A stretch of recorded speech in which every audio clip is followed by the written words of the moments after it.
One of the most ancient civilizations in the world is that of Egypt.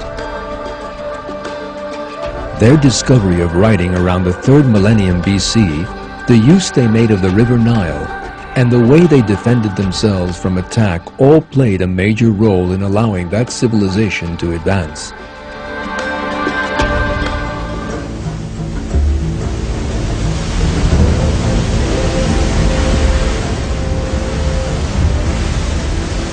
Ancient Egypt rested on one of the world's great natural wonders, the River Nile.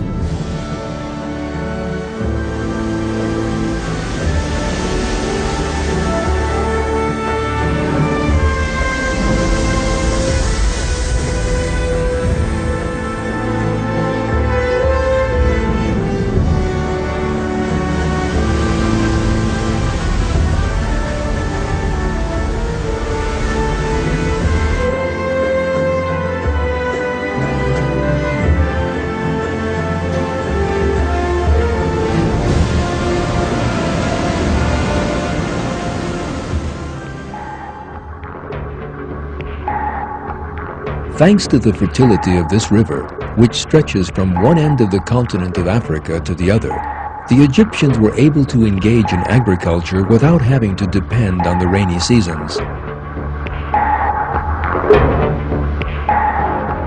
The historian Ernst Gombrich makes the following comments on the subject. Africa is hot. It does not rain for months. Many parts of the continent are therefore arid. Those regions are covered in desert. That is the case to the right and left of Egypt. It rains very infrequently in Egypt, but there is not that much need for rain, because the River Nile flows right through the middle of the country. Given its enormous strategic importance, he who controlled the Nile also controlled Egypt's most important source of trade and agriculture. In other words, its very life.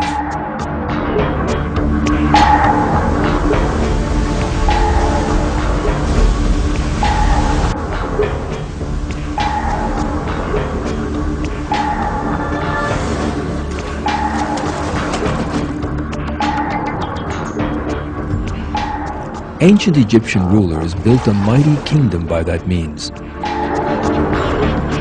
They would later come to be known as Pharaoh.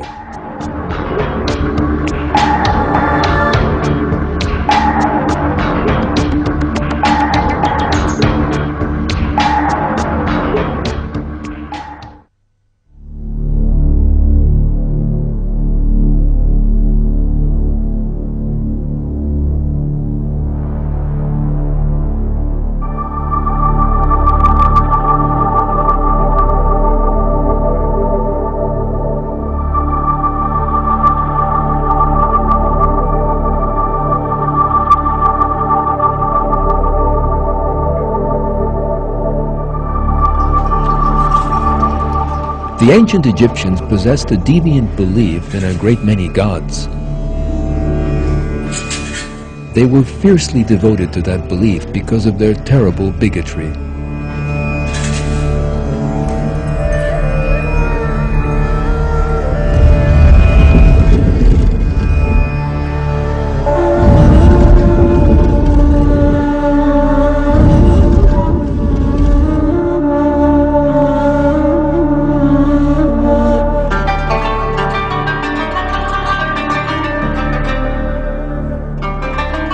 The people of ancient Egypt were greatly influenced by their natural environment. The country's physical geography protected it very well from external threats. Egypt was surrounded by deserts, mountainous lands, and seas on all sides. There were two routes for an attacker to enter the country, and it was a simple task for the Egyptian army to defend them.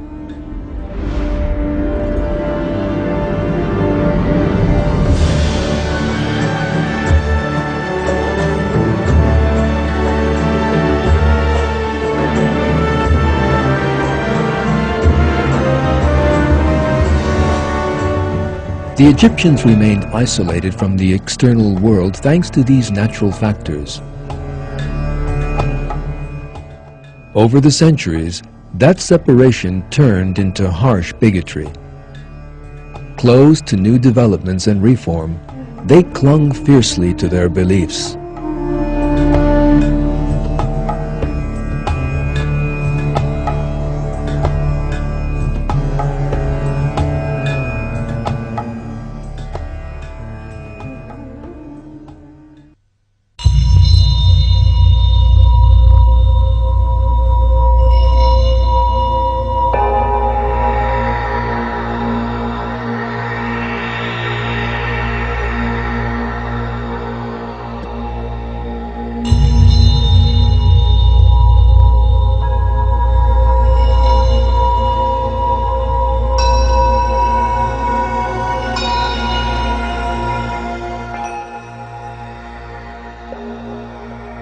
Life after death formed the most important component of Egyptian belief.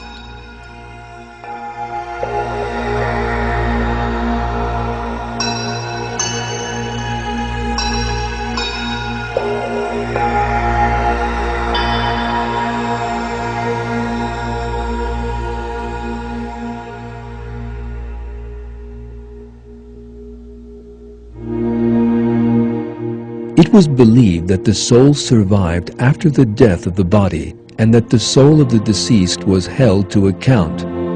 Scales were brought and witnesses summoned, and the good and bad deeds of the deceased were discussed.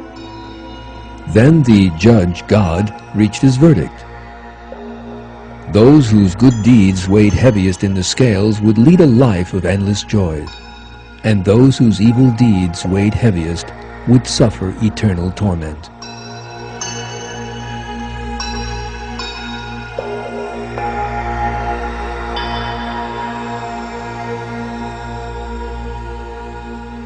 It is impossible not to see that the Egyptians' belief in the afterlife showed parallels with monotheistic belief and the true religion. This shows that ancient Egyptian civilization had once been part of the true religion and its revelation.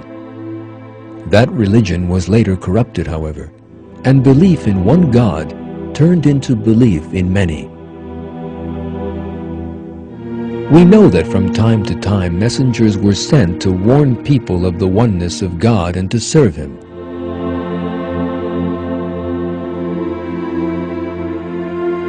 One of these was the prophet Yusuf, whose life is set out in the Quran in some detail.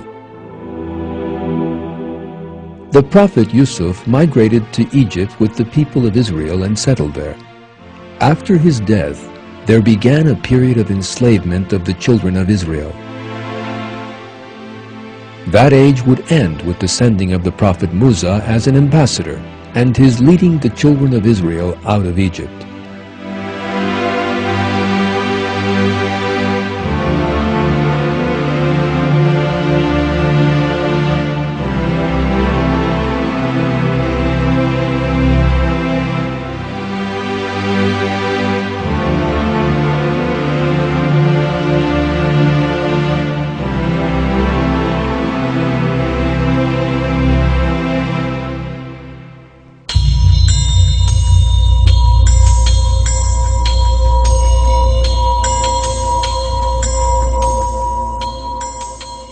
The pharaohs of Egypt were cruel, oppressive, warlike, and ruthless.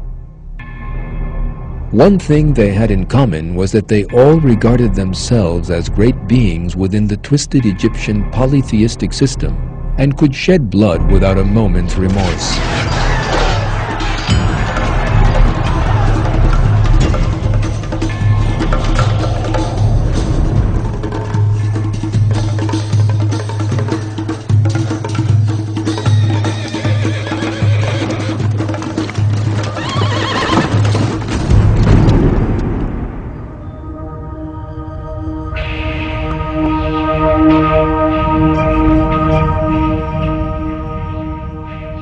However, one pharaoh in Egyptian history was different to the others.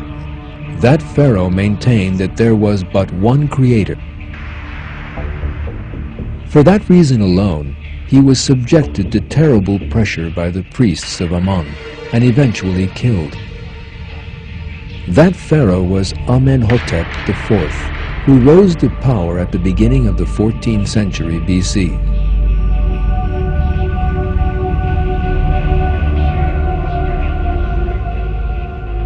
When Amenhotep assumed the throne in 1375 BC, he encountered a conservatism that had grown over the centuries and was subjected to great strife.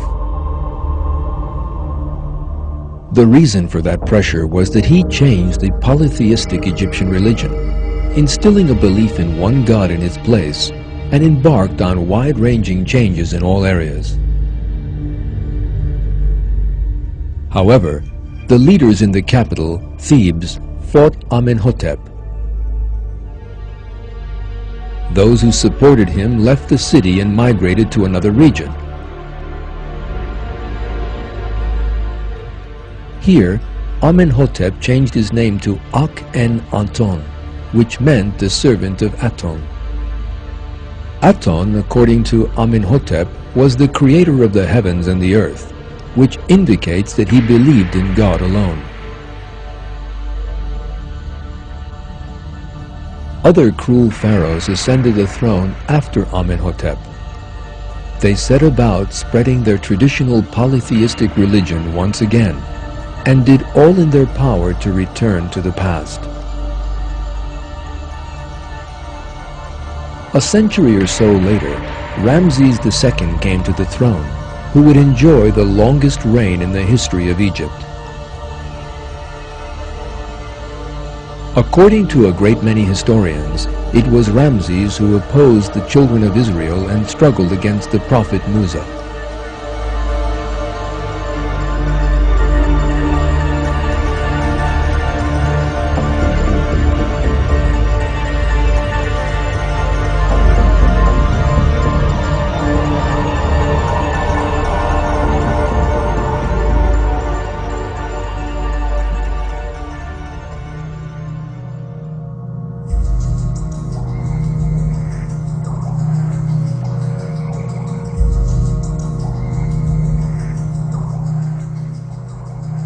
The ancient Egyptians refused to give up their pagan beliefs because of their blind fanaticism.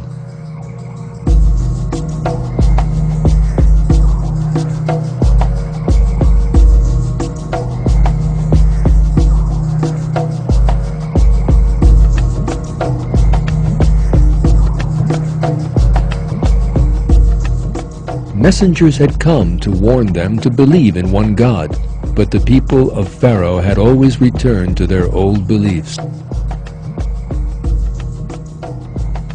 Eventually, God sent the prophet Musa as his messenger at a time when the children of Israel had been enslaved.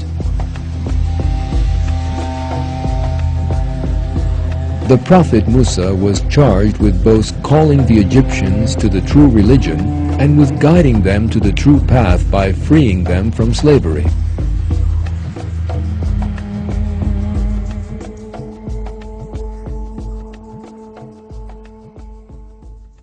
We recite to you with truth some news of Musa and Pharaoh for people who believe.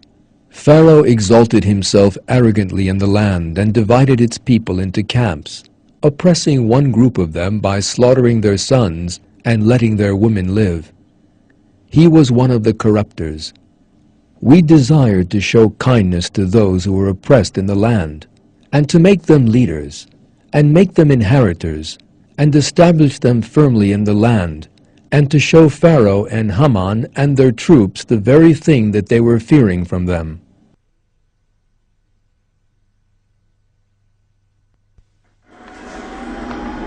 In obedience to God's commandment, the prophet Musa and his brother Harun went to Pharaoh and told him of God's commands. What they wanted was for Pharaoh to cease oppressing the children of Israel and set them free.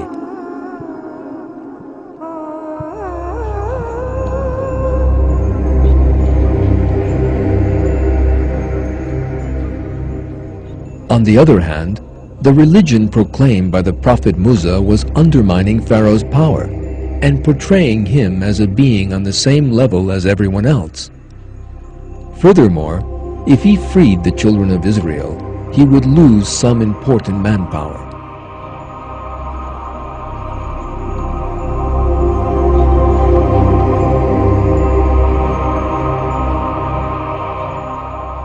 For all these reasons then, Pharaoh refused to listen to what the prophet Musa told him.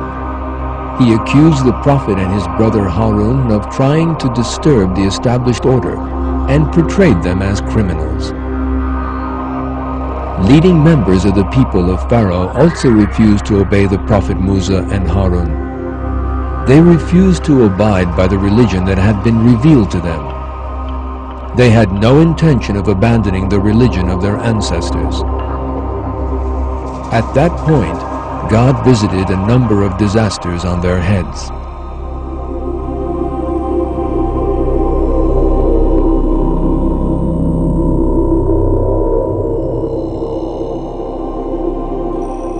Pharaoh and those close to him were so fanatically devoted to their polytheistic system and pagan beliefs, in other words, the religion of their ancestors, that they were totally unwilling to give it up. Not even the miracles performed by the prophet Musa could turn them from their superstitions. They openly stated the fact. According to Surah 7, verse 132, they said, "No matter what kind of sign you bring us to bewitch us, we will not believe in you." In the face of that obstinacy, God visited a number of disasters on them so they could have a taste of suffering while still in this world. The first of these was drought and scarcity of crops.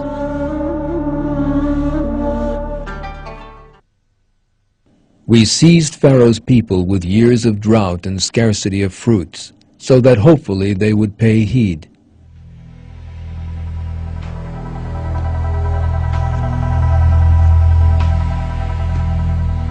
The Egyptians had based their agricultural system on the Nile, for which reason changes in natural conditions did not affect them. However, the arrogance of Pharaoh and his close circles towards God and their refusal to recognize his prophet led to a totally unexpected disaster being inflicted on them.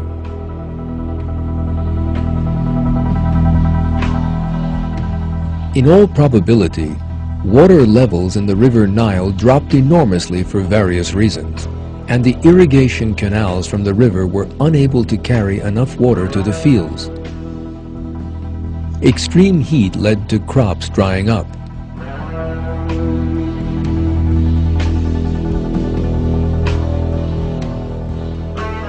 In this way, Pharaoh and his prominent followers encountered a disaster stemming from a most unexpected source, the river Nile itself. Surah 43, verse 51 reveals how this catastrophe dismayed Pharaoh, who previously used to call to his people, saying, "My people, does the kingdom of Egypt not belong to me? Do not all these rivers flow under my control? Do you not then see?" Yet that was not the end of their problems. In fact, it was only the beginning.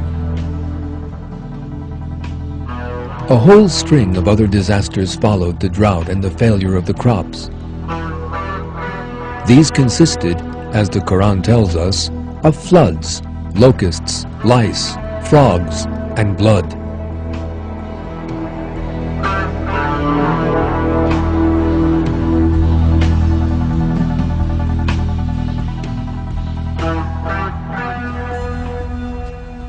Despite all these things that had happened to them, Pharaoh and his people still refused to take the advice given to them and turn to God. In other words, they remained fixed in their arrogance. Yet that would not last long.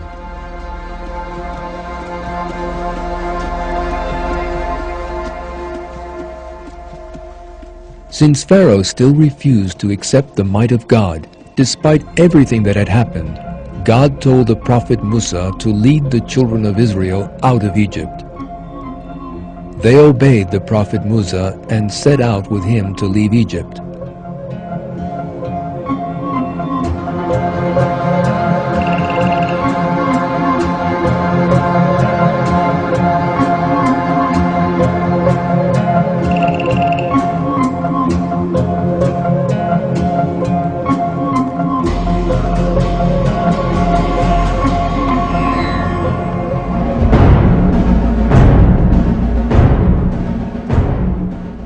But Pharaoh could not accept their departure without his permission. He therefore gathered his army together and set out to follow the children of Israel.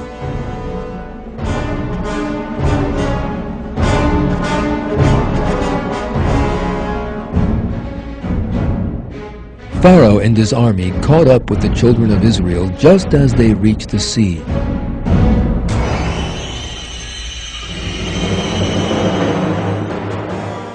When the children of Israel saw this, some of them began to rise up against the prophet Musa.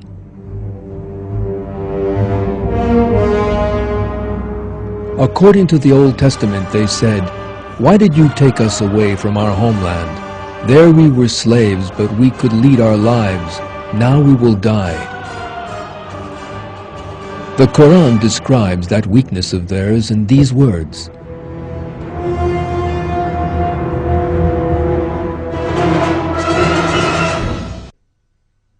And when the two hosts came into sight of one another, Musa's companion said, "We will surely be overtaken." According to Surah 26, verse 62, the Prophet Musa reassured those people who were afraid they would be recaptured, saying, "Never, my Lord is with me and he will guide me." At that point, God again showed his support for the Prophet Musa. What happened next is described in the Quran.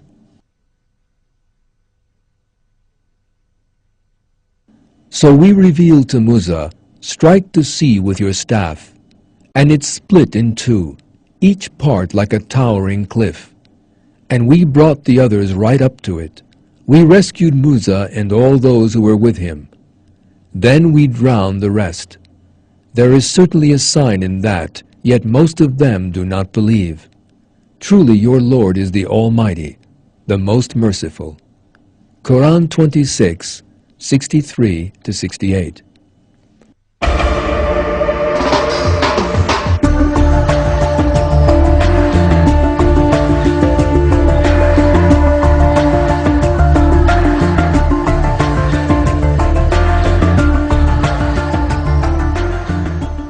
As Pharaoh and his men began to enter the sea, God miraculously closed the waters over their heads. The Quran states that as Pharaoh realized that he was about to die, he stated that he believed in God.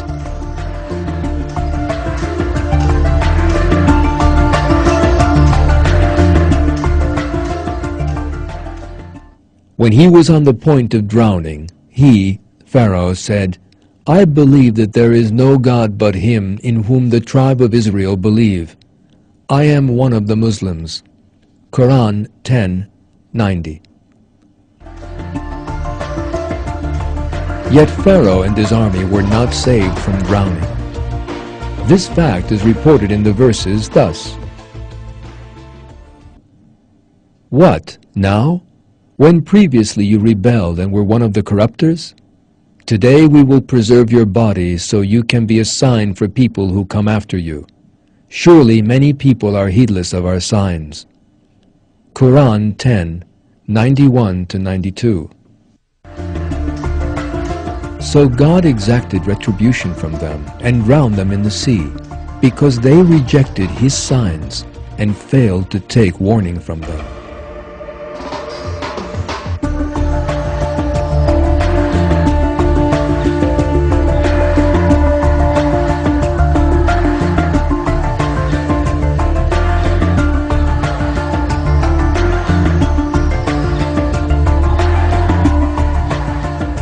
Following Pharaoh's violent death, the people of Israel set out for the land promised them by God.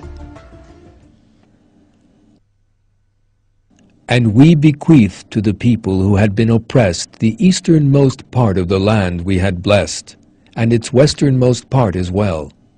The most excellent word of your Lord was fulfilled for the tribe of Israel on account of their steadfastness.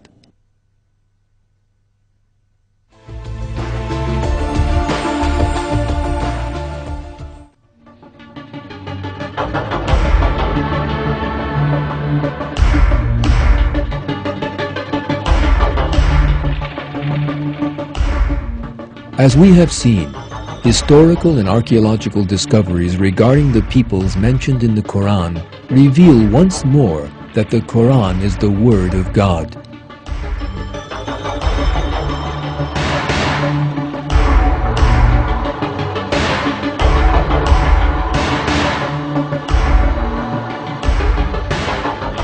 People must learn from what befell these peoples and look for means to draw closer to God.